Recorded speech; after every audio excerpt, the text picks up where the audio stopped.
सत श्री अकाल जी। ਅੱਜ ਮੈਂ ਤੁਹਾਨੂੰ ਦੱਸਾਂਗੀ ਆਮਲੇ ਦੇ ਗੁਣ। ਪਤਾ ਹੈ ਆਮਲੇ ਵਿੱਚ ਹਰ ਤਰ੍ਹਾਂ ਦੀ ਬਿਮਾਰੀ ਨੂੰ ਦੂਰ ਕਰਨ ਦੇ ਗੁਣ ਹੁੰਦੇ ਆ। ਇਸ ਲਈ ਆਪਾਂ ਨੂੰ 50 ਗ੍ਰਾਮ ਆਮਲਾ ਰੋਜ਼ ਖਾਣਾ ਚਾਹੀਦਾ ਹੈ।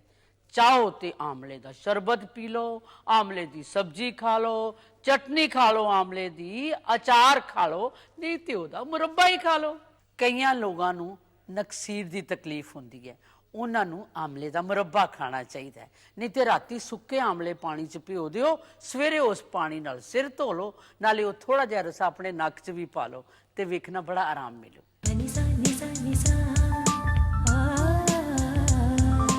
ਕਈ ਵਾਰੀ ਬੱਚਿਆਂ ਨੂੰ ਤੁਤਲਾਉਣ ਦੀ ਤੇ ਹਕਲਾਉਣ ਦੀ ਆਦਤ ਹੁੰਦੀ ਹੈ। ਆਪਾਂ ਇਹ ਕੋਸ਼ਿਸ਼ ਕਰਨੀ ਹੈ ਕਿ ਉਹਨਾਂ ਦੀ ਜ਼ਬਾਨ ਦੇ ਉੱਤੇ ਆਮਲੇ ਦਾ ਰਸ ਜ਼ਰੂਰ ਜਾਏ। ਹੁਣ ਨਹੀਂ ਖਾਂਦੇ ਬੱਚੇ, ਲਾਲਚ ਦਿਓ, ਨਾਲ ਆਪਣੇ ਚਾਕਲੇਟ ਰੱਖ ਦਿਓ, ਉਹਨੂੰ ਕੋਈ ਇੱਕ ਗਰਾਈ ਇਹਦੀ ਖਾ ਤੇ ਥੋੜਾ ਜਿਹਾ ਇਹ ਖਾ। ਵੇਖਣਾ ਉਹਦੇ ਜਿਸ ਵੇਲੇ ਜ਼ਬਾਨ ਦੇ ਉੱਤੇ ਆਮਲੇ ਦਾ ਰਸ ਲੱਗੇਗਾ ਤੇ ਉਹਦਾ ਤਤਲਾਣਾ ਤੇ ਹਕਲਾਣਾ ਦੋਨੋਂ ਬੰਦ ਹੋ ਜਾਂਦੇ। ਕਈ ਵਾਰੀ ਬੱਚੇ ਬਿਸਤਰਾ ਗਿੱਲਾ ਕਰ ਦਿੰਦੇ ਆ। ਐਦਾਂ ਕਰੋ, 1 ਗ੍ਰਾਮ ਆਮਲੇ ਦਾ ਚੂਰਨ, 1 ਗ੍ਰਾਮ ਭੁੰਨੇ ਹੋਏ ਜੀਰੇ ਦਾ ਚੂਰਨ ਤੇ 2 ਗ੍ਰਾਮ ਮਿਸ਼ਰੀ ਮਿਲਾ ਕੇ ਉਹਦੀ ਫੱਕੀ ਬਣਾ ਲਓ। ਉਹ ਰਾਤੀ ਸੌਣ ਤੋਂ ਪਹਿਲਾਂ ਦੇ ਦਿਓ। ਵੇਖਣਾ ਉਹ ਬਿਸਤਰਾ ਵੀ ਨਹੀਂ ਗਿੱਲਾ ਕਰੂ।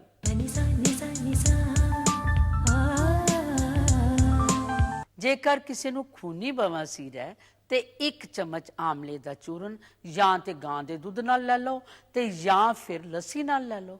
ਵੇਖਣਾ ਖੂਨੀ ਬਵਾਸੀਰ ਤੋਂ ਆਰਾਮ ਮਿਲੂ।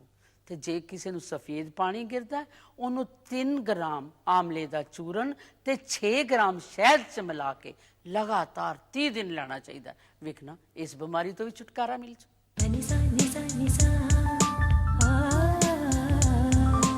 ਜਿਵੇਂ ਮੈਂ ਤੁਹਾਨੂੰ ਪਹਿਲਾਂ ਵੀ ਦੱਸਿਆ ਹੈ ਕਿ ਆਮਲੇ ਦੇ ਵਿੱਚ ਬਹੁਤ ਬਿਮਾਰੀਆਂ ਦੂਰ ਕਰਨ ਦੇ ਗੁਣ ਹੁੰਦੇ ਆ।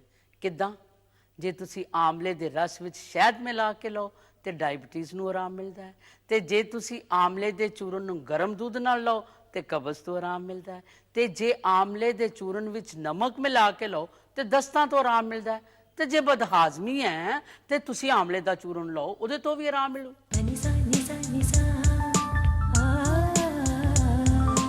ਜੇਕਰ ਬੱਚਿਆਂ ਦੀ ਯਾਦਾਸ਼ਤ ਕਮਜ਼ੋਰ ਹੁੰਦੀ ਹੋਵੇ, ਪੜ੍ਹਾਈ ਕਰਦਿਆਂ ਕਰਦਿਆਂ ਥਕਾਵਟ ਮਹਿਸੂਸ ਹੁੰਦੀ ਹੋਵੇ, ਜਾਂ ਵੱਧਦੀ ਉਮਰ ਵਾਲੇ ਵੀ ਥਕਾਵਟ ਮਹਿਸੂਸ ਕਰਨ, ਉਹਨਾਂ ਨੂੰ ਕਮਜ਼ੋਰੀ ਮਹਿਸੂਸ ਹੋਵੇ, ਦਿਲ ਦੀ ਧੜਕਣ ਵੱਧ ਜਾਵੇ, ਦੋਨਾਂ ਨੂੰ ਮੁਰੱਬਾ ਕਾਹਦਾ?